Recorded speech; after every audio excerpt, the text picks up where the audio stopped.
الحمدللہ رب العالمین والصلاة والسلام علی اشرف الانبیاء والمرسلین وعلی آلہ واصحابہ واہل بیتہ ومن اتبع سنتہ اجمعین فاعوذ باللہ من الشیطان الرجیم بسم اللہ الرحمن الرحیم رب اشرح لی صدری ویسر لی امری واحلل عقدۃ من لسانی یفقہوا قولی۔ الحمدللہ اللہ سبحانہ وتعالیٰ کے فضل و کرم سے ہم نے اب تک کے 50 صورتیں قرآن کریم کی تلاوت کر لی ہیں اور ان کی تفسیر سے گزر گئے ہیں۔ آج 51ویں صورت جو نبی علیہ الصلوۃ والسلام پہ جو نازل ہوئی سورہ یونس، اس کا ذکر ہوگا۔ یہ اس وقت ترتیب تلاوت کے حساب سے 10ویں صورت ہے اور نزول کے حساب سے 51 یا 51 صورت ہے۔ اس میں 109 آیات ہیں اور اس میں 11 رکوع ہیں، اور اس کے اندر جو پوری صورت ہے وہ مکی ہے سوائے آیت نمبر 40 کے اور یعنی 48، 94، 95 اور 96 وہ مدینہ میں نازل ہوئی۔ تو 40 اور 94، 95 اور 96 نمبر کی آیات جو ہیں وہ مدینہ میں نازل ہوئیں۔ نبی علیہ الصلوۃ والسلام نے اس کا ذکر فرمایا اور اس کو بیان فرمایا، صحابہ نے اس کو یاد فرمایا اور اس کے بعد سینہ بہ سینہ ہم پر یہ پہنچی۔ اس کا متن یہ ہے کہ سورہ یونس اس لیے کہا گیا ہے کہ اس میں حضرت یونس علیہ السلام کا ذکر ہے، لیکن اور سی باتیں اور بھی بہت ساری اہم باتیں ہیں جو انشاءاللہ ہم سنیں گے۔ اور اس میں ایک جو خاص ہے بات جس کو سمجھنے کی کہ یہ جب نازل ہوئی تو یہ مکہ کا وہ دور تھا جب کہ تقریباً 7 سے 8 یا 9 7 سے کہہ لیں 10 سال نبوت کے میں تھے نبی علیہ الصلوۃ والسلام، اور مسلمانوں پر سختیاں بڑھ رہی تھیں اور کفار کے جو ضد تھی وہ بھی بڑھ رہی تھی۔ اس میں اللہ سبحانہ و تعالیٰ نے چند باتوں کا اس طرح سے انداز سے بیان کیا ہے کہ ایک تو قرآن کے بارے میں، جیسے کہ کفار قریش کا یہ شک تھا اور یہ ان کا کہنا تھا کہ یہ قرآن جو ہے حضور علیہ الصلوۃ والسلام یہ اپنے آپ سے گھر سے بنا کر کے لے آئے، نعوذ باللہ یہ اللہ نے نازل نہیں کیا۔ یہ ایک بڑا کفر ان کا یہ تھا۔ اللہ سبحانہ تعالیٰ نے اس قرآن کو اور کتاب حکمت کو کہا گیا ہے کہ یہ ہماری طرف سے نازل کی ہوئی کتاب ہے جو کہ نبی کے پاس ایک انسان کے اوپر نازل کی گئی ہے جو کہ ڈرانے والے اور خوشخبری سنانے والے ہیں۔ ڈرانا ان کو ہے جو کفر کرتے ہیں، جو مانتے نہیں ہیں، خوشخبری انہیں دینا ہے جو اس پہ ایمان لے آتے ہیں اور اللہ اور اس کے نبی پر اور اس کی کتاب پر ایمان رکھتے ہیں۔ اور پھر اس کے بعد اللہ سبحانہ تعالیٰ نے موضوع کلام اس طرح سے بدلا ہے کہ پہلے آسمان اور زمین کی تخلیق کا ذکر فرما کر اپنے عرش کا جہاں سے تمام احکامات اللہ سبحانہ و تعالیٰ نازل فرماتے ہیں اس کا ذکر فرمایا ہے، اور پھر اس کے بعد زمین اور آسمان کا ذکر فرمایا ہے، پھر اس کے بعد سورج چاند ستاروں کا ذکر فرمایا ہے، اور پھر انسانیت اور تمام مخلوق کے پہلی بار اور دوبارہ اس کے بنانے کا ذکر فرمایا۔ تو یعنی ایک درجہ بدرجہ پہلے بات ہو رہی ہے عرش کی، قرآن کا ذکر کرتے ہی اللہ سبحانہ و تعالیٰ عرش اور عرش معلیٰ کا ذکر فرما رہے ہیں۔ تو ان کو سنتے ہیں انشاءاللہ، میں رفتہ رفتہ اس کی تفسیر بیان کرتا رہوں گا، اور اگر کوئی سوال ہو تو آپ لوگ ان میں انشاءاللہ اس کو لکھ لیجئے اور بات کرتے ہیں۔ بسم اللہ الرحمن الرحیم۔ بسم اللہ الرحمن الرحیم۔ الف لام را تلك آیات الکتاب الحکیم۔ شروع اللہ کے نام سے جو بڑا مہربان نہایت رحم والا ہے۔ الف لام را، یہ بڑی دانائی کی کتاب کی آیتیں ہیں۔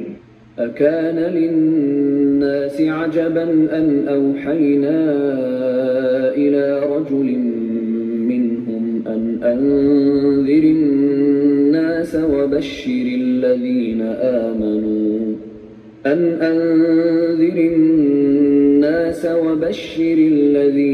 آمنوا أن لهم قدم صدق عند ربهم قال الكافرون إن هذا لساحر مبين۔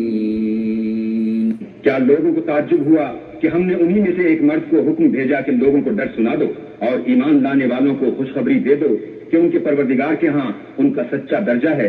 ایسے شخص کی نسبت کافر کہتے ہیں کہ یہ تو صریح جادوگر ہے۔ اس آیت سے ایک بات بڑی واضح ہو گئی کہ پہلی آیت میں فرما دیا کہ یہ دانائی کی کتاب ہے، یعنی اس کتاب میں بڑی حکمت ہے، اس کو پڑھنا، اس کو سمجھنا اور پھر اس پہ عمل کرنا بندے کے لیے باعث رحمت، برکت اور نجات ہے۔ پھر اس کے بعد اللہ تعالیٰ نے یہ سوال کا جواب دیا جو کفار کہتے تھے حضور علیہ الصلوۃ والسلام کی نبوت اور رسالت پر، اور آج بھی جو حضور کی خاتم النبیین ہونے پر شک کرتا ہے وہ اس کے اندر زمرے میں آتا ہے کہ وہ حضور کے اوپر رحمت للعالمین، خاتم النبیین، ختم الرسل، ختم انبیاء اور آخری نبی اللہ کے، ان کا مقام اس کے بعد کوئی نبی نہیں۔ آپ نے فرما دیا لا نبی بعدی ولا امۃ بعدکم، تو یہ ان کے لیے ایک صریح ایک نشانی ہے کہ اس بات پہ یقین کر لیں، اور یہ قرآن جو ہے یہ اللہ تعالیٰ نے ان پہ نازل فرمایا۔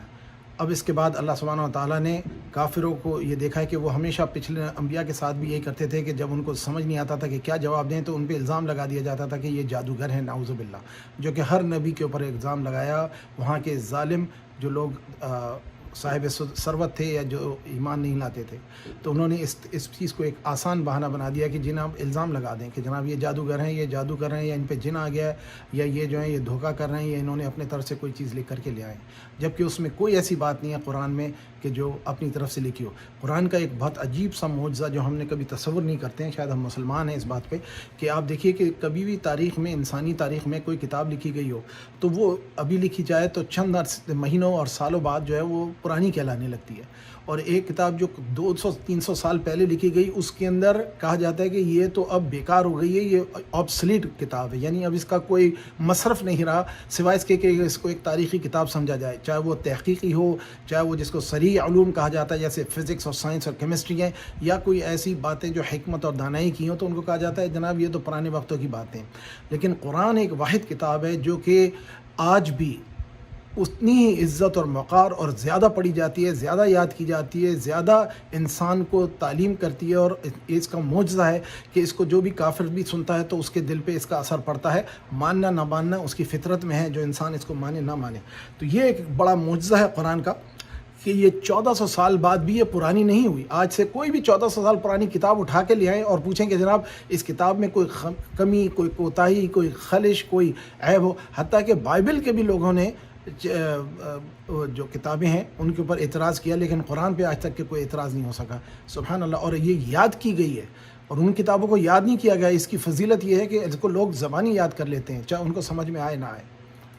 إن ربكم الله الذي خلق السماوات والأرض في 6 أيام ثم استوى على العرش يدبر الأمر ما من شفيع إلا من بعد إذنه ذلكم الله ربكم فاعبدوه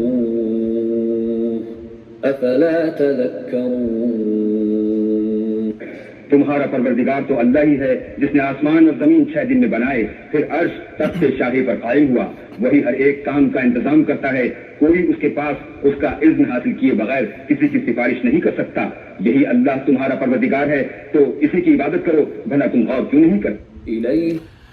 یہ آیت نمبر 3 میں بہت ساری باتیں ہیں، اس کی تفسیر کی میں جائیں تو سال و سال لگ جائیں گے، لیکن اس کو مختصر اللہ تعالیٰ مجھے توفیق دے کہ میں بیان کر سکوں اور آپ لوگوں کے اس بات کو ادراک کر سکیں کہ اللہ سبحانہ تعالیٰ فرماتے ہیں بے شک ربکم اللہ، تمہارا رب اے کافروں اور مسلمانوں اور انسانوں تمام مخلوق کا رب اللہ ہی ہے، خلق السماوات والارض فی 6 ایام، یہ 6 ایام مطلب 6 دنوں میں، اور یہ لفظ جو ہے قرآن میں اس آیت کا اس طریقے سے ثم استوى علی العرش، اور پھر اس کے بعد عرش کے برابر ہوا، یعنی اللہ تعالیٰ نے زمین اور آسمان کو 6 دنوں میں تعمیر کیا۔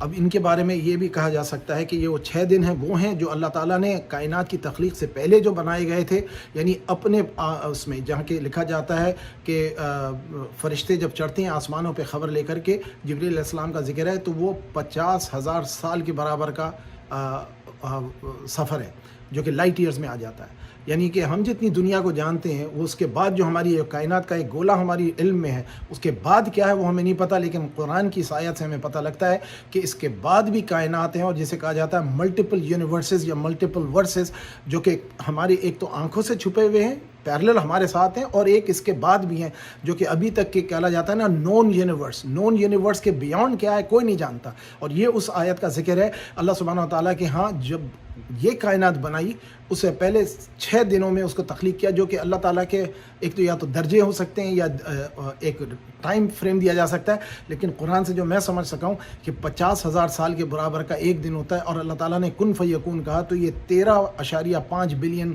سالوں میں یہ کائنات جس کو ہم جانتے ہیں، جو کہ ہم جانتے ہیں جس کائنات کو نون یونیورس، اس کی تخلیق ہوئی. پھر اللہ تعالیٰ نے آسمان اور زمین جو تخلیق فرمائے اس کائنات کے، اور پھر اس کے بعد عرش کو بنایا، اور عرش کے ساتھ اس کا ایک جو پیڈسٹل کہا جاتا ہے جس پہ قدم رکھا جا سکتا ہے، جس کو کہا جاتا ہے کہ وہ اتنا عظیم ہے اور اتنا بڑا ہے اس کا جو قدم رکھنے والا، کہ اگر اس کی مثال ایسی ہے کہ کائنات جو ہے اس کے مقابلے میں، یعنی قدم رکھنے والی جگہ کے مقابلے میں، پیڈسٹل جس کو کہا جاتا ہے، اس کے مقابلے میں ساری کائنات ایسی ہے جیسے کہ ایک ریگستان میں انگوٹھی. اور پھر کہا گیا ہے کہ عرش کے مقابلے میں وہ قدم رکھنے والا ایسا ہے جیسے کہ ایک صحرا کے اندر ایک انگوٹھی. تو اس کی مثال دے کے یہ اندازہ کرا گیا ہے اللہ سبحانہ و تعالیٰ حدود اور قیود سے بالا ہے.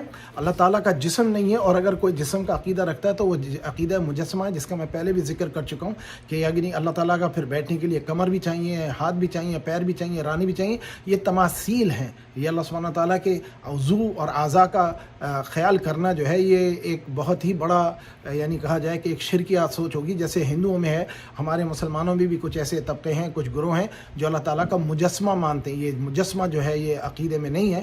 اللہ سبحانہ تعالیٰ یعنی بتوں کی طرح عرش پہ بیٹھا ہوا ہے، جو علماء نے بتایا. پھر یہ عرش کا مقصد کیا ہے؟ عرش کا مقصد ایسا ہے جیسے کسی ملک کا کیپٹل ہوتا ہے جہاں سے نظام کا حکم ہوتا ہے، وہاں پر بیٹھا نہیں جاتا، وہاں سے پورا نظام چلایا جاتا ہے. اللہ سبحانہ تعالیٰ وہاں سے اپنے احکام نازل فرماتے ہیں جو جبرائیل کو ملتے ہیں. جبرائیل تمام فرشتوں کو دیتے ہیں اور تمام جگہوں پہ یہ احکام پھیلائے دیے جاتے ہیں.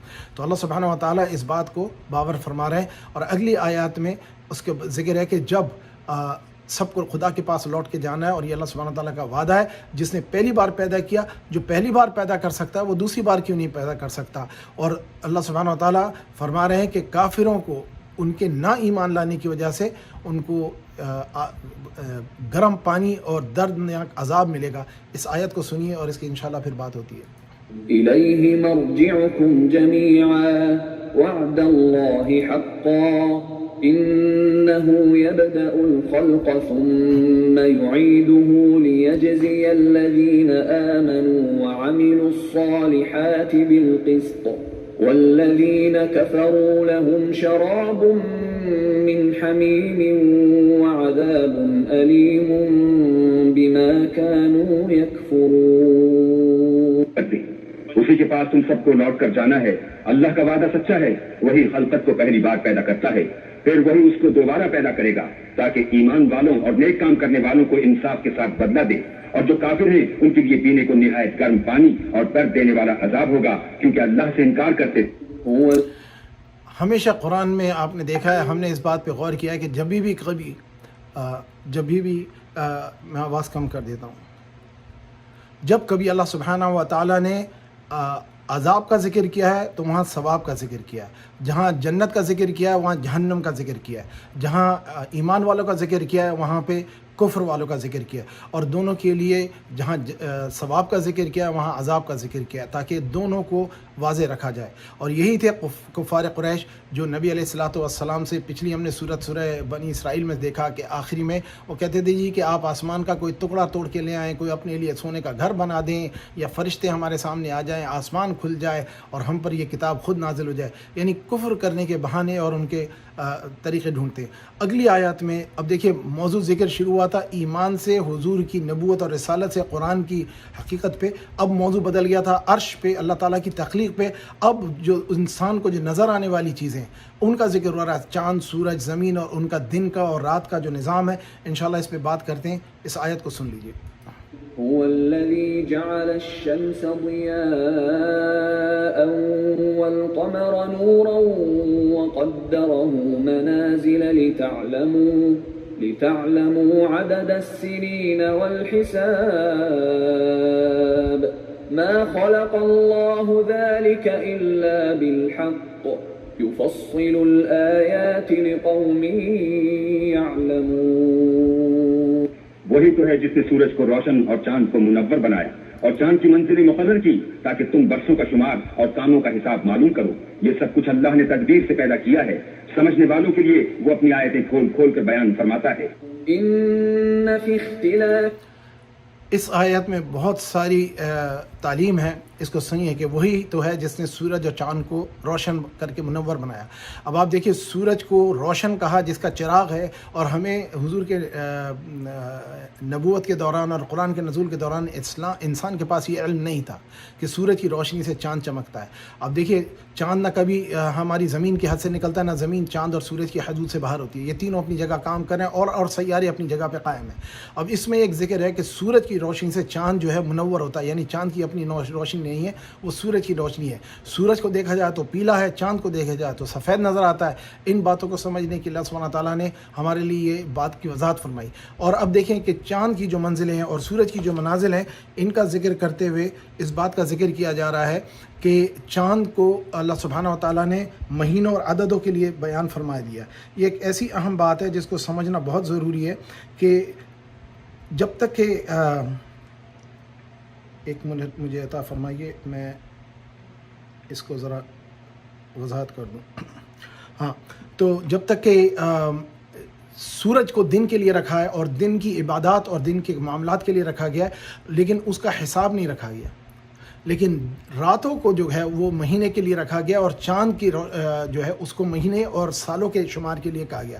دیکھیے چاند کی منزلیں مقرر کر دیں. ہمیں پتہ ہے آج کہ 28 سے 29 دن تک کے چاند دکھتا ہے، اس کے بعد 29 اور 29.5 میں چاند نہیں دکھتا، اور 30 کو پھر بالکل ہی اندھیرا ہوتا ہے، اور پھر پہلی کو وہ دوبارہ نظر آتا ہے. جبکہ چاند زمین کی حدود سے نہیں جاتا، لیکن اس کی ایسی پوزیشن ہوتی ہے زمین اور چاند اور سورج کے درمیان کہ وہ ہوتے ہوئے نظر نہیں آتا. اور اگر وہ نظر آ جائے تو وہ پھر اس پہ بحث ہوتی ہے اور مباحثہ ہوتا ہے. جبکہ اللہ سبحانہ تعالیٰ نے دیکھیے، ہم لوگ کہتے ہیں نا کہ کیلکولیشن کیوں کرتے ہو، آپ اس آیت کو پڑھیں اور اس کو سمجھیں. اللہ سبحانہ تعالیٰ فرماتے ہیں چاند کی منزلیں مقرر کی تاکہ تم برسوں کا شمار اور کاموں کا یا حساب معلوم کرو. اب حساب جو ہے اس زمانے میں کاموں کا حساب کیا ہوتا تھا؟ مہینوں کا حساب ہے. یہ علماء نے تفسیر میں لکھا ہے کہ کاموں کا حساب، کام جو ہے آپ کی زندگی کی نوکریاں اور چاکریاں اور دن کے بدلنے کا معمول ہے. اس لیے صحابہ کرام نے اسلامک کیلنڈر کو تخلیق فرمایا اور اس کو بنایا. یہ سب کچھ اللہ تعالیٰ نے تدبیر سے پیدا فرمایا، جو کہ ہماری بات سمجھ میں آتی ہے، کیونکہ آج تک کبھی ایسا نہیں ہوا کہ چاند اپنی منزل سے ہٹ جائے، اپنے وقت سے آگے پیچھے ہو جائے، یا سورج اپنی جگہ سے یا اپنے وقت سے آگے پیچھے ہو جائے، اور زمین جو چاند کے سورج کے گرد گھومتی ہے تو وہ ایک خاص ٹلٹ کی پوزیشن میں جاتی ہے، جس سے چاند اور زمین کے اوپر موسموں کا زمین پہ اثر پڑتا ہے، جس سے زمین کے پر رہنے والوں پر اس کا منفی یا کہہ لیں مفاد ہوتا ہے. اور یہ تمام چیزیں سمجھنے کی ہیں کہ یہ اللہ تعالیٰ فرما رہے ہیں، ہم نے اپنی آیتیں کھول کھول کر بیان کر دی. اب آج کل کے زمانے میں ہمارے پاس ہے گریگورین کیلنڈر، جس سے ہم اپنے دن بناتے ہیں. حقیقت میں دیکھا جائے تو اس کی تاریخ یہ ہے کہ یہ جولین کیلنڈر تھا، جس کو انہوں نے بعد میں بدل کے ایسٹر کرسچن ریلیجن کے حساب سے اس کو اڈاپٹ کیا. برطانیہ میں اس کو اڈاپٹ کیا گیا 1577 میں، اور اس سے پہلے انگلینڈ میں ستمبر 3 ہوتی تھی، تو اس وقت فرانس میں ستمبر 13 ہوتی تھی. اور یہ جو مسئلہ تھا یہ چلے جا رہا تھا. اور اس کے بعد یہ کیا ہوا کہ ان کے دن چھوٹے پڑ جاتے تھے، اور پھر اس کے پوپ گریگری 13 نے یہ فتویٰ دیا اور اس بات کو مطلب قانون پاس کروا دیا کہ جولین کیلنڈر کو گریگورین کیلنڈر بنا دیا جائے گا، کیونکہ یہ گریگری کے نام سے تھا، اس کو گریگورین کیلنڈر کہا جاتا ہے. تو یہ عیسائیت کا کیلنڈر ہے، اسلامی کیلنڈر نہیں ہے. اور پھر اس کے بعد رفتہ رفتہ تمام ملکوں نے اس کو لینا شروع کر دیا، جیسے کہ چین میں، جاپان میں، ترک مسلمان خلافت میں، جو کہ اس وقت مسلمانوں کی خلافت تھی، انہوں نے اس کو 1926 میں اڈاپٹ کیا، جو آج کا کیلنڈر ہم چلا رہے ہیں. یہ بہت اہم ہے، سمجھنے کی بات ہے، کیونکہ ان کے پاس نظام صحیح نہیں ہو سکتا نا. تو اس میں کیا ہوا کہ آپ کو لیپ ایئر ہوتا ہے، ہر چوتھے سال میں آپ کو ایک دن ایکسٹرا ڈالنا پڑتا ہے تاکہ وہ بیلنس ہو کے. تو اس وقت جو دنیا میں کیلنڈر چل رہا ہے، اس کا جو ہے وہ بتوں کے نام پر رکھا گیا ہے. جیسے کہ جنوری ہے، یہ یونانی خدا تھا جس کا نام تھا جینس، اس کے نام پہ گیا ہے، جس کا مطلب ہوتا ہے اوپننگ، یعنی سال کی ابتدا. فروری اس کا نام رکھا گیا فیبرونیسٹرس، یہ بھی ایک خدا ہے جو موت کا خدا ہے۔ پھر مارچ جو ہے رومن گاڈ ہے، خدا ہے جس کو جنگ کا خدا مانا جاتا ہے۔ پھر اپریل جو ہے اس کے 2 مہینے کے بعد اس کو کہا جاتا ہے 2 مہینے کے جو چیز 2 مہینے بعد ہو اس کا نام اپریل ان کی رومن لینگویج میں کہا جاتا ہے۔ مئی میاں جو ہے وہ مین اسٹے رومن گاڈس ہے، یہ رومیوں کی ایک دیوی تھی۔ جونو رومن گاڈس ہے، بیوی ہے جوپیٹر کی۔ اب غور کریں، جولی سیزر رومن بادشاہ تھا، ڈکٹیٹر تھا جس نے حکومت کری۔ پھر اگسٹین یہ ان کا ایک اور رولر تھا۔ پھر اس کے بعد سپٹمبر جو کہ رومن 7 کا نمبر ہوتا ہے، اکتوبر رومن میں 8 کو کہتے ہیں۔ پھر نومبر جو نووم لیٹن میں یا رومن میں اس کو 9 نمبر کا آتا ہے۔ دسمبر اس کو 10 کو کہتے ہیں، ڈیکا جو کہ ڈیکم کیا جاتا ہے۔ تو اس طرح یہ جو گریگورین کیلنڈر ہے یہ گریگری the 13 جو کہ ان کا پوپ تھا اس کے نام پر یہ کیلنڈر کو تخلیق کیا گیا۔ اب اس کے بعد اللہ سبحانہ تعالیٰ نے وہ چیز کا ذکر کیا، دیکھیے میں نے جیسے عرض کیا عرش کا دیا، تخلیق کا دیا، آسمان اور سیاروں کا ذکر ہوا ہے۔ اب جو اللہ سبحانہ تعالیٰ اگلا موضوع گفتگو کرنا چاہ رہے ہیں وہ ہے زمین اور آسمان۔